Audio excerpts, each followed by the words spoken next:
को हल करेंगे और परसेंटेज के अंतर्गत वेन डायग्राम से संबंधित क्वेश्चन है, उसके विषय में अध्ययन करेंगे। क्वेश्चन कह रहा है कि एक परीक्षा में 75% विद्यार्थी गणित में क्या हुए और 65% विद्यार्थी अंग्रेजी में उत्तीर्ण हुए।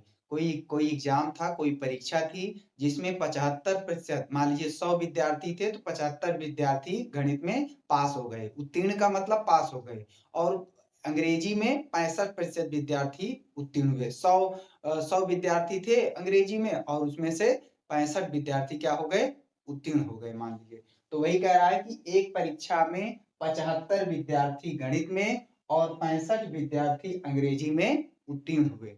आगे कह रहा है यदि 10% विद्यार्थी दोनों विषय में अनुत्तीर्ण हुए हों।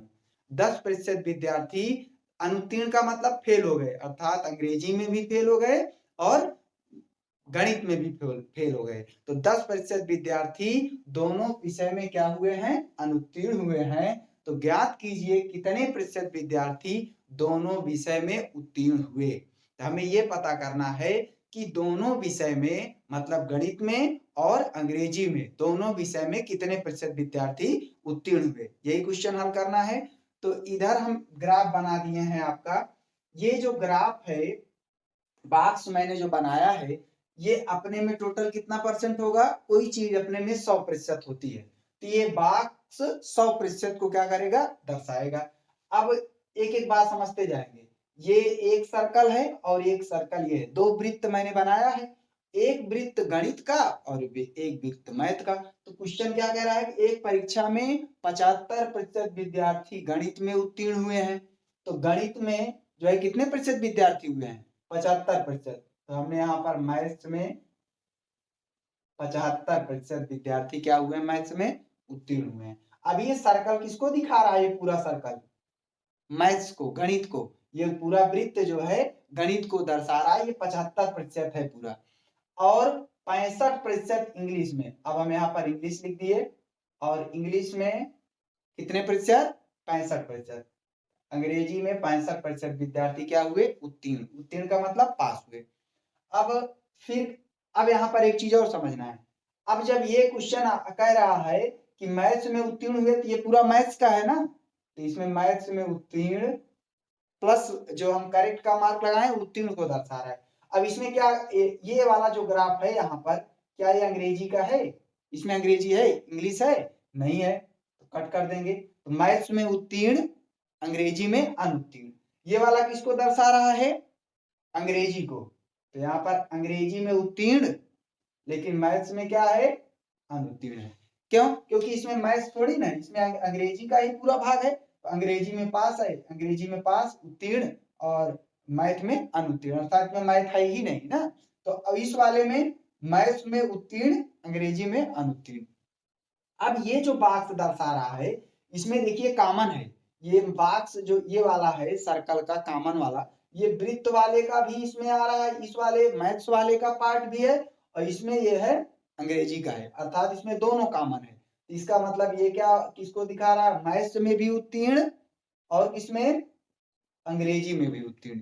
ये वाला बॉक्स गणित और अंग्रेजी दोनों में उत्तीर्ण परीक्षार्थियों को दर्शाता है, कॉमन है। देखिए सर्कल जब हम बनाएंगे, ये 75% किसको दिखा रहा है, गणित को। इसमें गणित वाला विभाग आ रहा है। अब ये वाला वृत्त बनाएंगे तो इसमें अंग्रेजी वाला विभाग आ रहा है, तो दोनों इसमें कॉमन है। इसका मतलब मैथ्स में भी भाई ये टोटल 75% पूरे को 65% दर्शा रहा है, तो 65 पूरा है ना, तो यहाँ पर ये मैथ्स का हो गया और ये वाला अंग्रेजी का हो गया।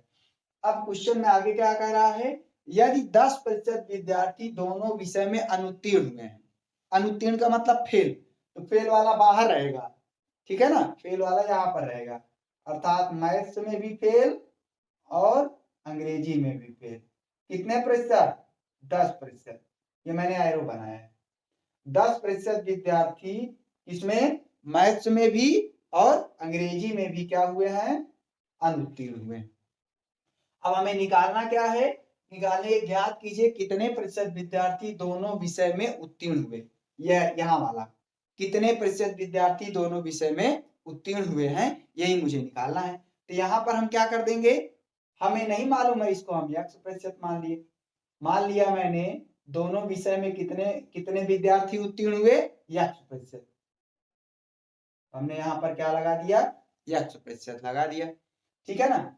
अब आपको ये ध्यान देना है, अगर ये पूरा वृत्त 75% है और 75 में से, अगर ये पूरा वृत्त 75 है और 75 में से ये कॉमन वाला x अगर घटा देंगे तो हमें यहाँ वाला पता हो जाएगा। हो जाएगा कि नहीं हो जाएगा, क्योंकि ये देखिए ये पूरा पूरा सर्कल 75% को दर्शा रहा है।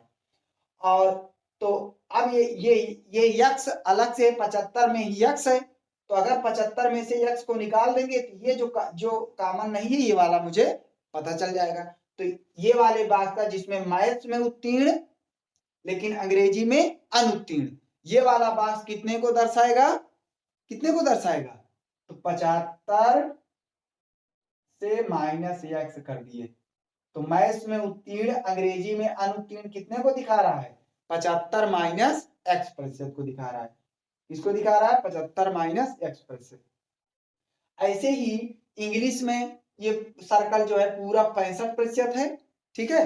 अब यहाँ पर x आप देखेंगे तो x भी है 65 में से अगर हम ये वाला x निकाल देंगे तो हमें यहाँ वाला मतलब अंग्रेजी में उत्तीर्ण मैथ में अनुत्तीर्ण वाला भाग क्या हो जाएगा, दिखा देगा। तो यहाँ पर 65 में से हम क्या करेंगे, x को क्या कर देंगे, निकाल देंगे। 65 में से हमने x% को क्या कर दिया, निकाल दिया, ठीक है ना। अब आप ध्यान दें, ये पूरा डायग्राम कितने को दर्शा रहा है, 100% को। तो अर्थात 75 - x plus x, 65 - x plus 10, अगर इन चारों को जोड़ देंगे तो हमें कितना परसेंट होगा, ये मिलेगा 100% होगा। होगा कि नहीं होगा, तो चारों को हम जोड़ देंगे बराबर 100% होता है ना। तो हमारा आंसर निकल जाएगा। तो आइए हल करते हैं, यही तो निकालना है, x की वैल्यू निकल जाएगी नहीं। तो पहले हमने मैथ्स में उत्तीर्ण और इंग्लिश में अनुत्तीर्ण कितना दिखा रहा है, 75 - x, हमने यहाँ पर क्या लिख देना है, 75 - x।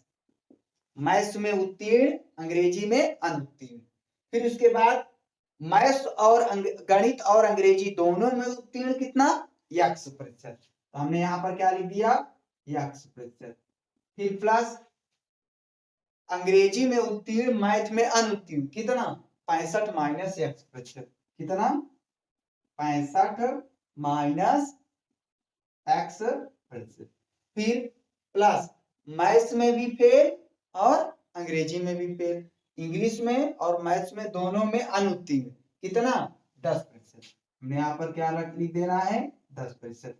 और ये चारों, ठीक है ना, ये चारों कितने प्रतिशत को दर्शा रहे हैं, 100%। अपने में 100% है, हमने यहाँ पर 100% लिख दिया, ठीक है ना। अब इसको हल कर देंगे। देखिए यहाँ पर अगर आप ध्यान दें तो प्लस वाले x से माइनस वाला x घट गया, ठीक है। अब यहाँ पर नंबर को जोड़ लेते हैं, 75, 65 और 10, ये तीनों एक पक्ष में है, बाएं पक्ष में, तीनों को जोड़ लेंगे तो 0 में 5 5 और 5 में 5 10, कितना हो जाएगा, 0। हासिल कितना हो गया, 1 हो गया। 1 हासिल 1 था 2 और 6 2 8, 8 7 15, कितना हो जाएगा, 15 हो जाएगा। हमने यहाँ पर 15 लिख दिया। और माइनस कितना, माइनस ये अभी एक 2x है तो माइनस हमने x लगा दिया, बराबर कितना, 100%, कितना है, 100%, ठीक। तो अब यहाँ पर देखिए ये वाला बाएं पक्ष को अगर हम दाएं पक्ष में ले आएंगे तो क्या हो जाएगा, माइनस। यहाँ पर हो गया -x बराबर 100 और -150%, ठीक है ना। अब -x बराबर, अब -150 से +100 निकल गया तो कितना बचेगा, -50 आएगा, कितना आएगा, -50। तो माइनस से माइनस क्या हो गया, कैंसिल हो गया। तो x बराबर हमें कितना प्राप्त हो गया, x बराबर 50%, x बराबर, अर्थात x हमने माना है ना। तो यही एग्जाम में क्वेश्चन यही पूछ रहा है, विद्यार्थी दोनों विषय में उत्तीर्ण हुए हैं, है ना, कितने प्रतिशत विद्यार्थी दोनों विषय में क्या हुए हैं, उत्तीर्ण हुए हैं। तो कितने प्रतिशत विद्यार्थी दोनों विषय में उत्तीर्ण हुए हैं आप देख सकते हैं। मैथ्स में भी उत्तीर्ण, इंग्लिश में भी उत्तीर्ण। x प्रतिशत माना है तो x की वैल्यू कितनी आई है 50%। x की वैल्यू कितनी आई है 50%। तो ये हमने इसको जो है बेसिक स्ट्रक्चर से हल किया। अगर इसे हमें और जल्दी करना है तो कैसे हल करेंगे, देखिए ये वाला सर्कल पूरा 75% है। दूसरे मेथड से हम आपको अब यहाँ पर बता रहे हैं, ठीक है ना। ये वाला सर्कल 75% को दिखा रहा है, पूरा 75% है।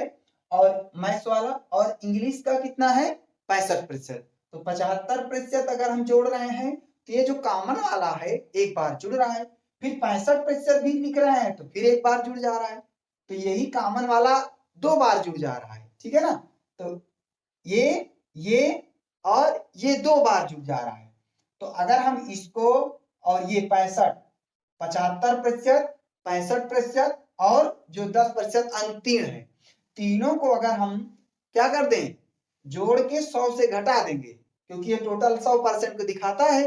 तो जो ये तीनों जो है अगर हम जोड़ेंगे तो ज्यादा आ रहा है। क्यों ज्यादा आ रहा है, क्योंकि 100% से ज्यादा आ रहा है। क्यों, क्योंकि 75 जब जोड़ रहे हैं 65 जोड़ रहे हैं तो इसमें ये 75 वाले में भी एक बार जुड़ जा रहा है कॉमन वाला, और 65 जब जोड़ रहे हैं तो 65 में भी कॉमन वाला। तो 2 बार जुड़, जबकि एक बार हमें जरूरत है तो वही जो एक बार ज्यादा जुड़ रहा है वही हम घटा देंगे 100% में से, तो हमें पता चल जाएगा कि ये कितना परसेंट है। तो यहाँ पर हमने लिख दिया क्या, मैथ्स में उत्तीर्ण कितना 75%, फिर प्लस अंग्रेजी में उत्तीर्ण कितना 65%, फिर मैथ्स और इंग्लिश दोनों में अनुत्तीर्ण कितना 10%। ठीक है ना है।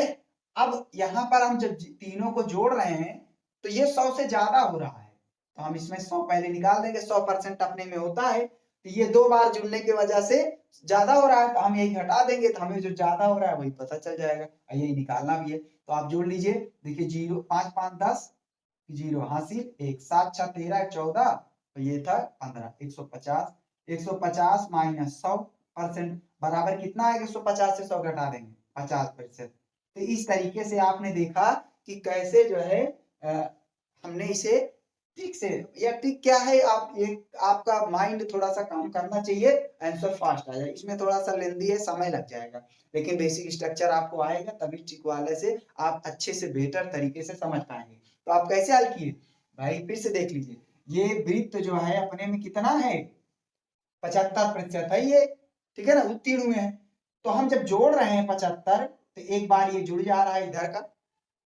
फिर इंग्लिश वाला अपने में कितना प्रतिशत है 65% है, तो इसको जब जोड़ रहे हैं तो एक बार फिर ये वाला इंग्लिश वाले में भी जुड़ रहा, 2 बार जुड़ गया, ठीक है ना, और प्लस 10, तो 2 बार जुड़ रहा है तो 100 से ज्यादा आएगा कि नहीं आएगा, तो कितना ज्यादा 100 से ज्यादा जुड़ रहा है जितना निकल जाएगा। तो अगर हम इन तीनों को जोड़ देंगे 100 से घटा देंगे तो जितना ज्यादा हो रहा है वो पता चल जाएगा। तो यही वाला हमें निकालना भी है, तो जो ज्यादा हो रहा है 50%, अर्थात 50% परीक्षार्थी दोनों विषय में क्या हुए हैं उत्तीर्ण।